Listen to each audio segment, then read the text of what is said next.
Hello everyone, peace be with you. I hope you're doing well. It's me, Sammy, again with another discussion.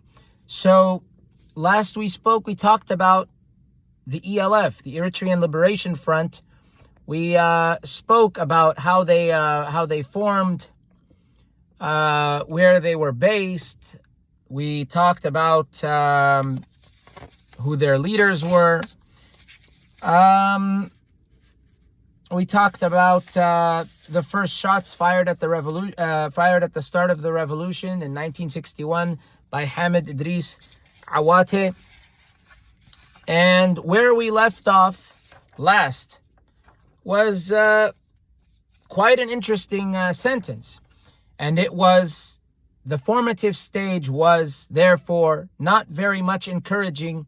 There was no political program, no dialogue to iron out old and new differences, at least those between the ELM and the ELF, and no care taken or serious effort to ensure the involvement of the Christian half of Eritrea in the initial phase.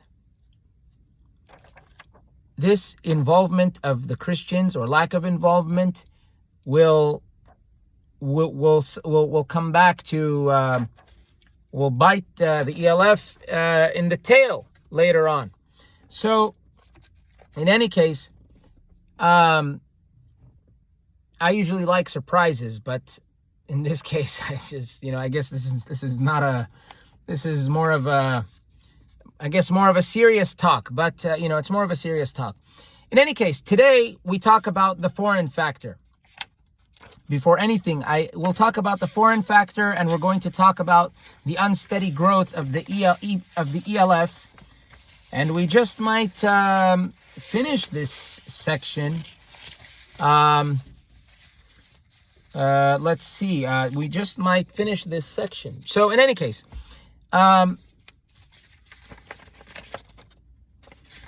maybe. Anyway. So, before anything, I begin in the name of God, the compassionate, the merciful. I praise and I glorify him as he ought to be praised and glorified. The foreign factor.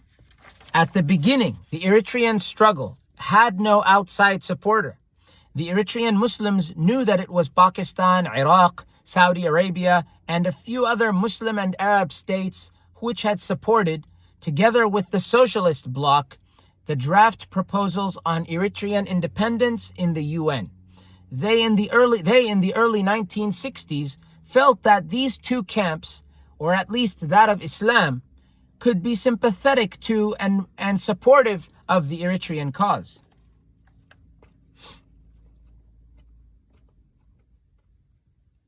In December 1960, Idris Muhammad Adam and Ibrahim Sultan met with Saudi Arabian King and Crown Prince Faisal in Riyadh. They were promised Saudi support in the UN General Assembly. So they were promised Saudi support in the UN General Assembly if the question was ever raised.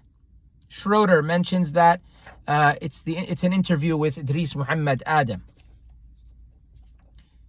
So if the question would ever be raised, Saudi support was promised by King Saud and Crown Prince Faisal.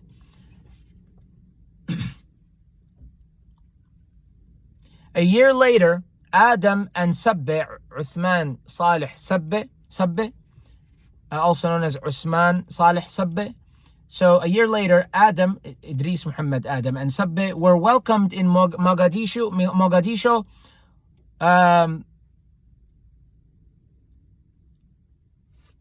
It says were after, but a year later, Adam and Sabbe were welcomed in Mogadishu. I believe the intention was where, not were. No problem. These things happen. A year later, Adam, Idris Muhammad Adam, and Sabbe were welcomed in Mogadishu, where the first ever Eritrean office abroad was opened. So Somalia was where the first ever Eritrean office was opened. Under the name of the Eritrean Somali Friendship Association. Okay, it was also in May 1961 that the two men were invited by the Palestinians, Idris Muhammad Adam, Uthman Saleh Sabbeh. So it was also in May 1961 that the two men were invited by the Palestinians to attend the Islamic conference held in Jerusalem. That was the first time we explained in detail our case to different representatives of Islamic countries. That's also the interview with Idris Muhammad Adam by Schroeder. So that was the first time that they explained in detail the Eritrean case to different representatives of Islamic countries. First time it ever happened in May 1961.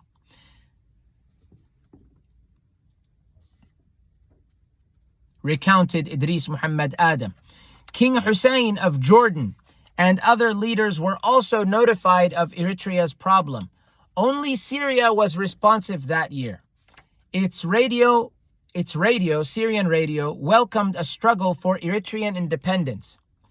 But the most important Arab state remained to be Egypt, and Eritreans expected a surprise from it. So the most important Arab state remained to be Egypt, and Eritreans expected a surprise from it.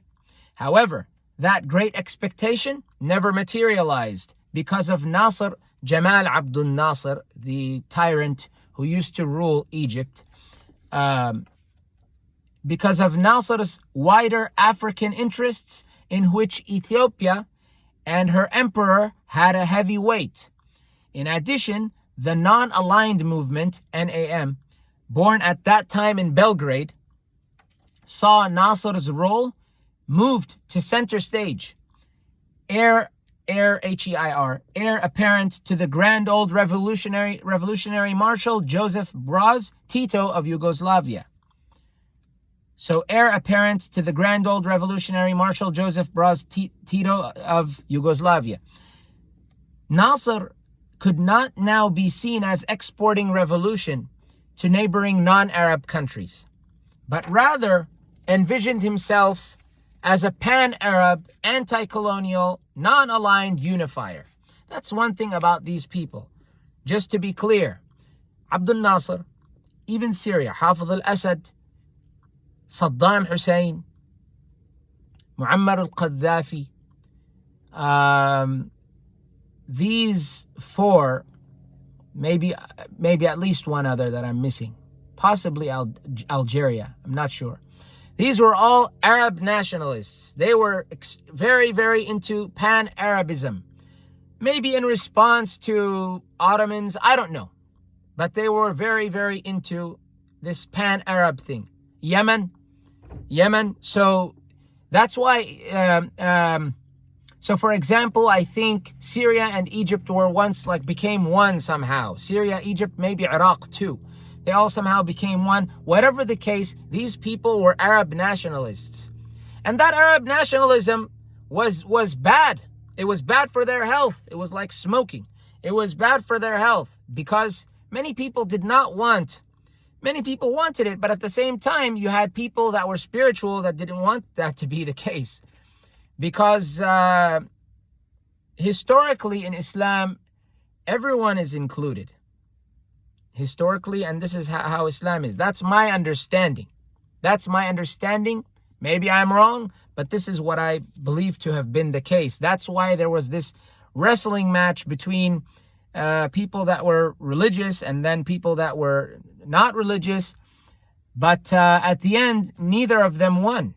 Neither won. So Eritrea, in my opinion, Eritrea with people like Isaias and others, they tried to, you can say, it looks to me like they tried copying the Arab system, the Arab way. But that way did not work for the Arabs. You saw what happened to Saddam, you saw what happened to al-Qaddafi, you saw what happened to those countries, destroyed. So Eritrea, Isaias, he follows this system. And the old Eritrean revolutionaries, they were under the impression, in my understanding, they were under the impression that this might be the way to go. this kind of some light, like this kind of secular way. It doesn't work. It doesn't work in places like the Middle East, and it just does not work. People are not, it's not culturally, it doesn't work with the culture to be secular. It doesn't work. I'm not saying that people who are, I'm living in the United States. It's a secular system. But little do people know that a lot of America's morals, a lot of its system, not just America, European countries, Canada, a lot of what they follow, not all of what they follow, but a lot of what they claim at the very least is Islamic. It's in accordance with Islam. Justice is in accordance with Islam. They say it, they don't apply it, but the right for not looking at people's colors, skin, ethnicity, religion, these kinds of things. You're not supposed to look at in Islam. Yes, you see this person as a Muslim and that person's a Christian. Yeah, but there is no persecution. That's not allowed. It's not allowed. I know someone's going to say, oh, but the history, this happened, that happened. As I mentioned in the past, I'll mention it again.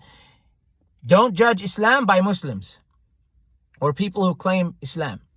So a lot of the ideals, not all, but a lot of the ideals of the West are equal to Islam. However, those ideals that the Arabists wanted were against the basic principles of morality, you can say.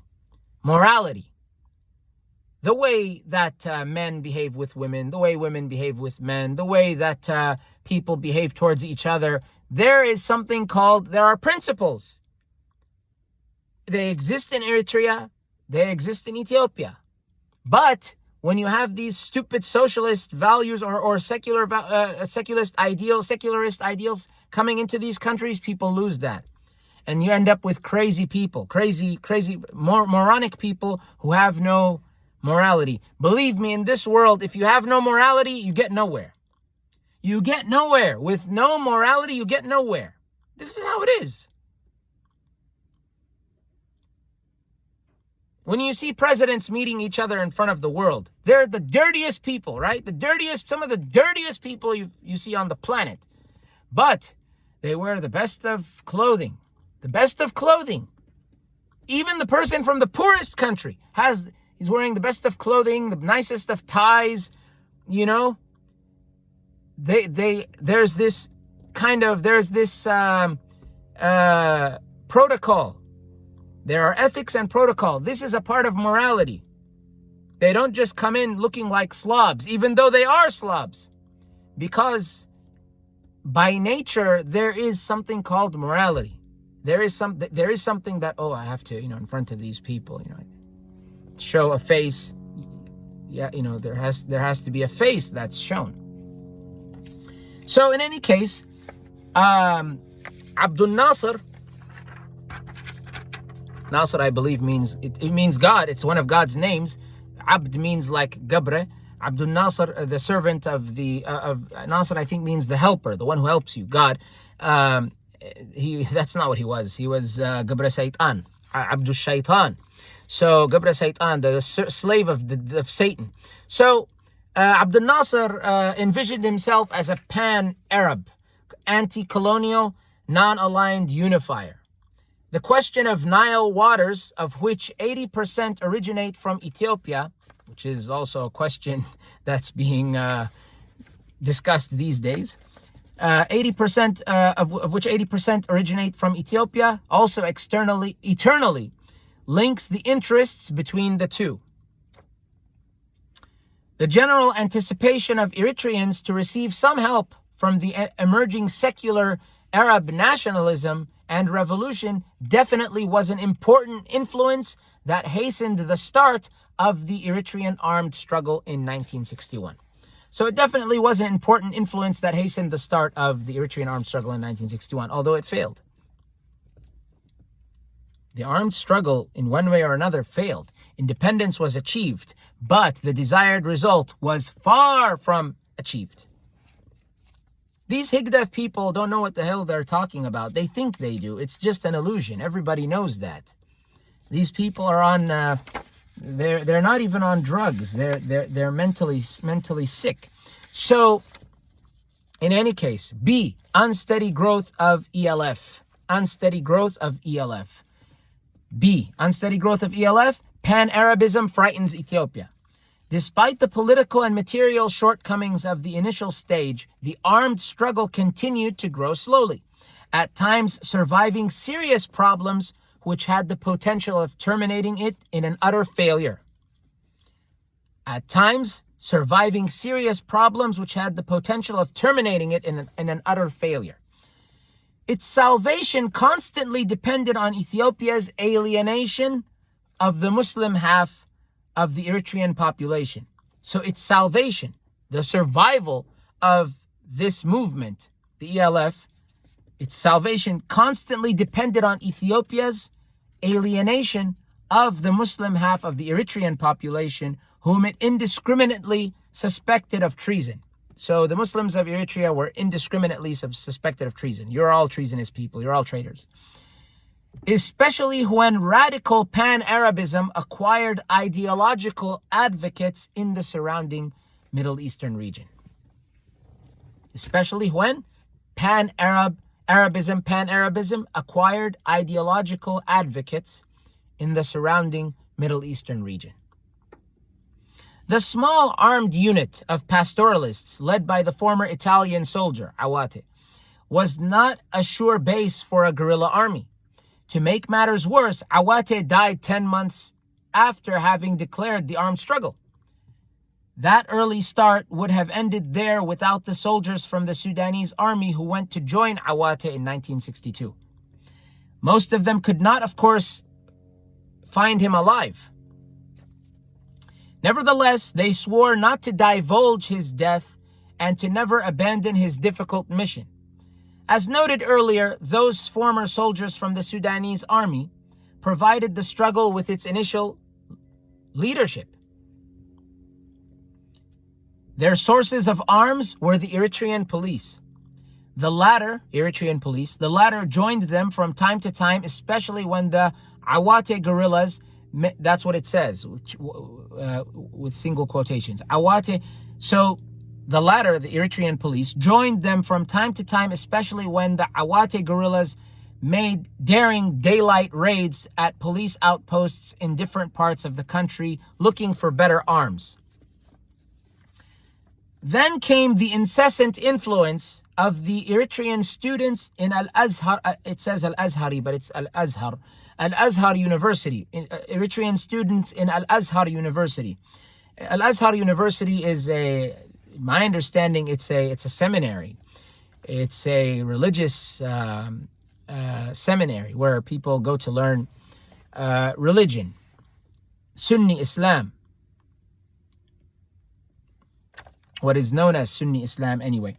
Then came the incessant influence of the Eritrean students in Al-Azhar University and other institutions for higher studies in Cairo. Maybe it's known as Al-Azhari as well, but usually I see it as, I always see it as Al-Azhar and hear it as such. So then came the incessant influence of the Eritrean students in Al-Azhar University and other institutions for higher studies in Cairo. So there was influence from those places.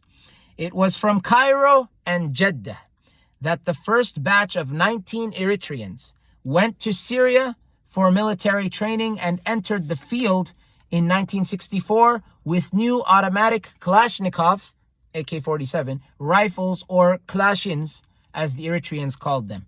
So it was from Cairo and Jeddah. So Egypt and Saudi Arabia, the first batch of 19 Eritreans went to Syria for military training. Hafez al-Assad himself was a tyrant. But in any case, let's see. So let's see the footnote. The footnote for this training situation.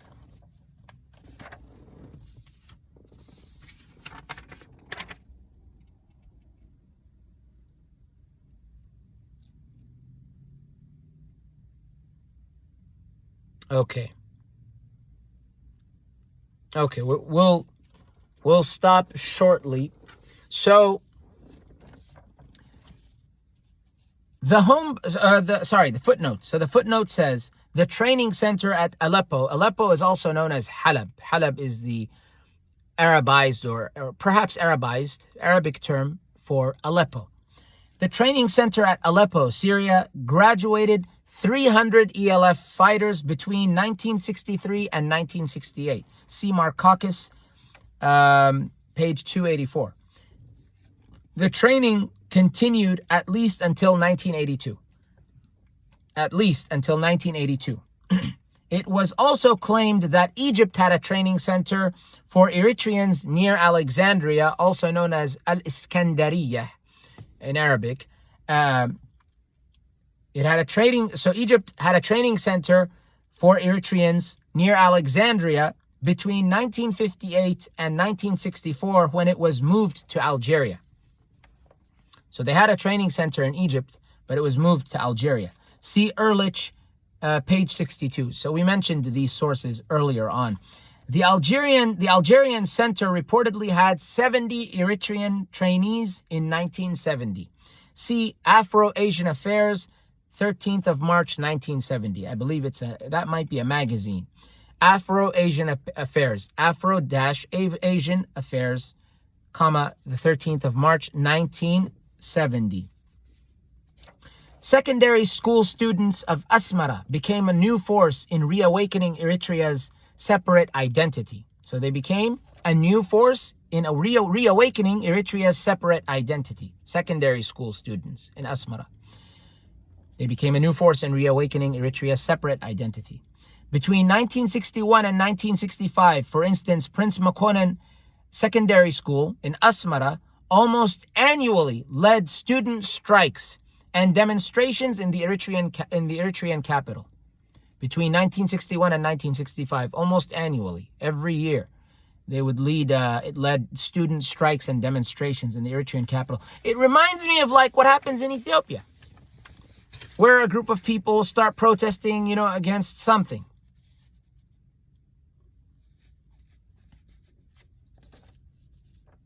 It's like anything having to do with,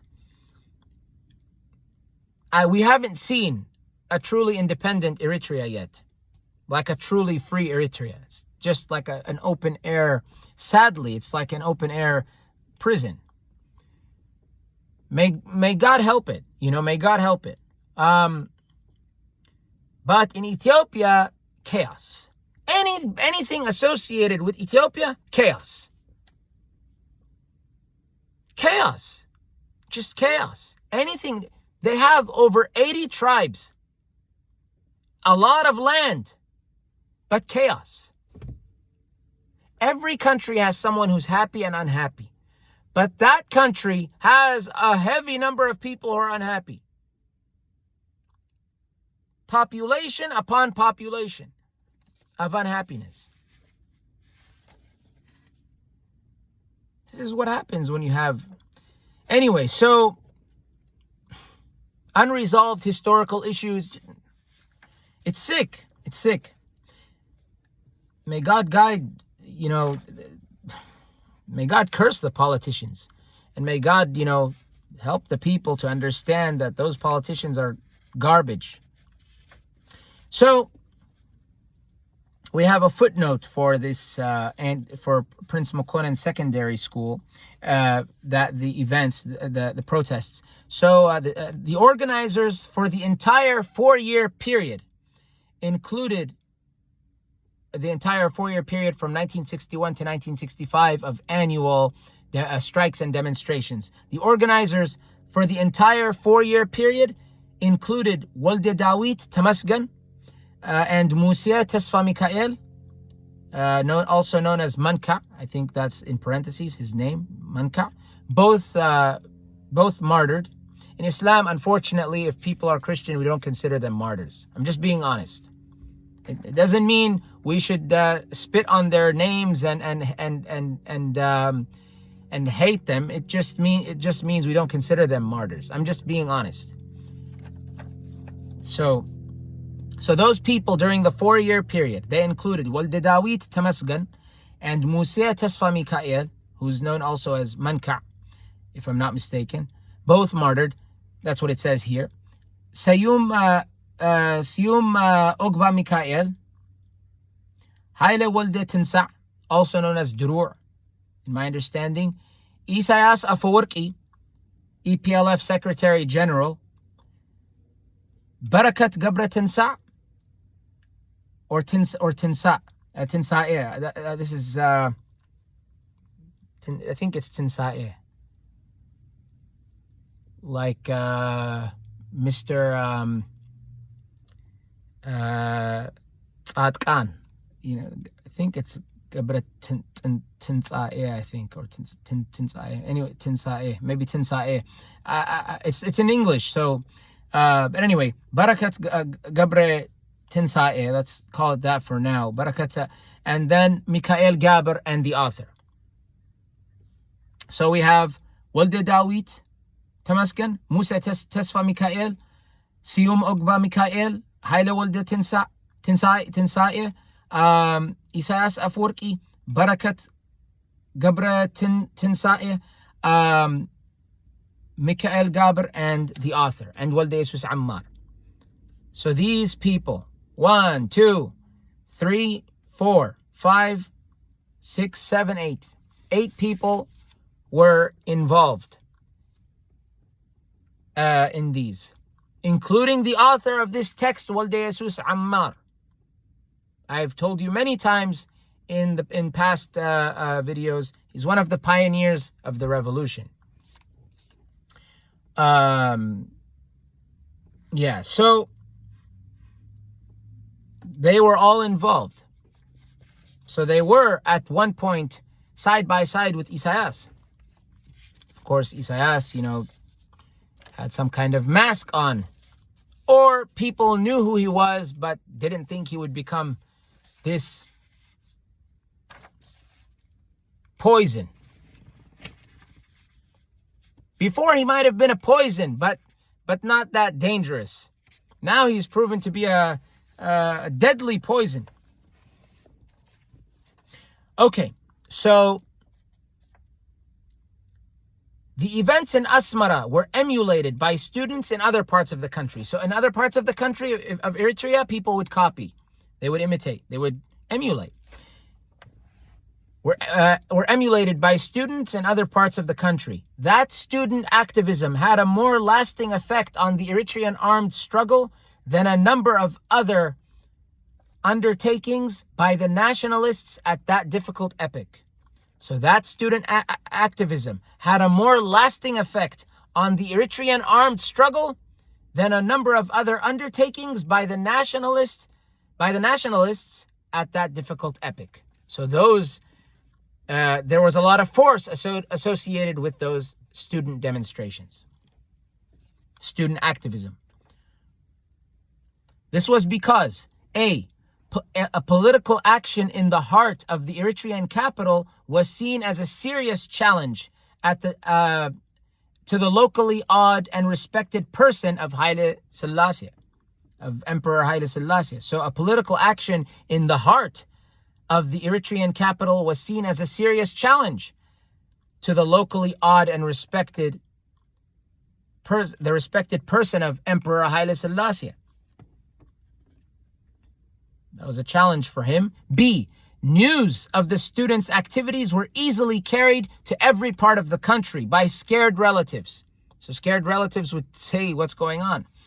And above all, C, Asmara students rallying behind the Eritrean nationalist movement signified that the Kabesan population, the most important other half, because the one half is the lowland population or the Muslim population, and I know that the Afar, who I think are in the eastern lowland, I think it's considered the eastern lowlands, they're also Muslim. But the Kabesa were the other half. The other half is the Christians, Christian Highlanders. So, C, above all, C, Asmara students rallying behind the Eritrean nationalist movement signified that the Kabesan population, the most important other half of the Eritrean people, will not for long lag far behind the other segments of the society in the nationalist cause. meaning that the Kabessans are joining, and they will join and they will benefit the cause not long from this point.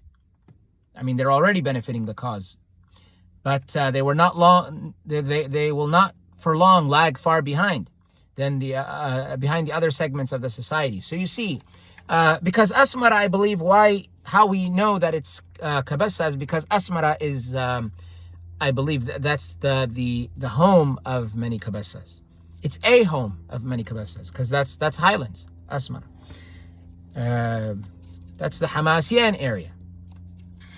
So those in Cairo and Kassala, Cairo, Egypt, and Kassala, Sudan. Those in Cairo and Kassala appreciated its far-reaching significance. So those in Cairo and Kassala fully appreciated its far-reaching significance. I think it's this activism. Its far-reaching significance. They expected that those young boys and girls staging yearly demonstrating in Asmara. They expected that those young boys and girls yearly demonstrating in Asmara could prove to be a vital force for the unity of the people and the growth of the struggle. Secondary school students from Asmara joined the armed struggle starting immediately after a massive student demonstration in 1965. So, secondary school students from Asmara, not from the lowlands, not from Karan, not from Sahil, not from Masawa, from Asmara, joined the armed struggle starting immediately after a massive student demonstration in March 1965. There's a footnote. Let's see what it says. These students, these included Walde Dawit and Sayum from Prince Makwanen. So we mentioned Walde Dawit and Sayum from Prince Makwanen, followed by Ahmed Nasser, ELF chairman since 1975. I think the man, I don't know if he's still, I don't know about the current situation. But so Walde Dawit and Sayum, followed by Ahmed Nasser, ELF chairman since 1975, and Tasfai Takle from the Haile Selassie Secondary School, also in Asmara. Many more followed in 1966.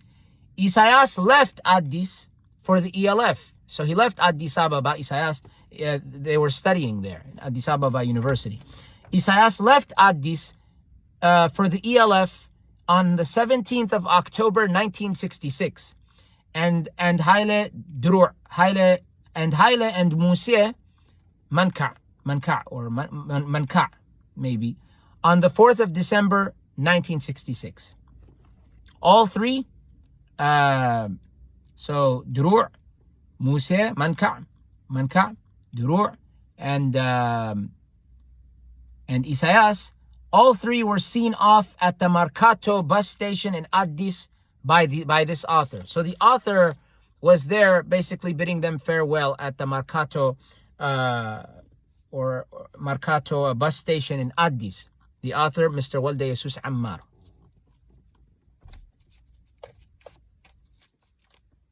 Mr. Walde Jesus Ammar is, as I've told you, this is an eyewitness. Saying that he's an eyewitness would be an understatement. So this is a source. He himself is a source. He's using sources, but he himself is a source. In any case, may God bless him, Walde Jesus Ammar. So this is the name of this. So we'll end it there. Next, we'll continue talking about this story. This is a story, but we have to learn from history. We have to learn from these stories. It's not. Yes, we say, wow, interesting, amazing. You know, we kind of we are saddened. We are encouraged, we are motivated, all kinds of feelings emerge when we read these stories, especially if we can relate, right?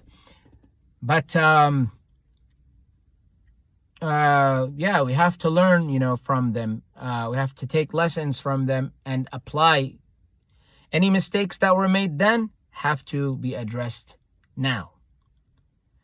For the better of mankind. Mankind cannot continue without harmony. You have to have harmony. Do you not see the trees and the birds and the sky? Everything is in harmony with each other. Except us. Humans. We're always clashing and fighting, and we always have problems after problems, most of which are created by us.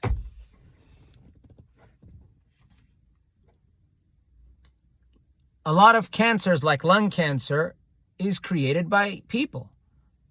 Smoking. Second time I mentioned smoking. I don't smoke, but second time I mentioned it here. So smoking, who created that? Now they have, after... Now you cannot, in the United States, you cannot advertise cigarettes. Not on TV or on billboards. I think when I was a kid, I used to see billboards and I don't know if it's allowed in magazines, but you can't have cigarette advertisements. They created a problem. So in any case, the goal is to find solutions and apply those solutions so that we can just be happy. This is the goal.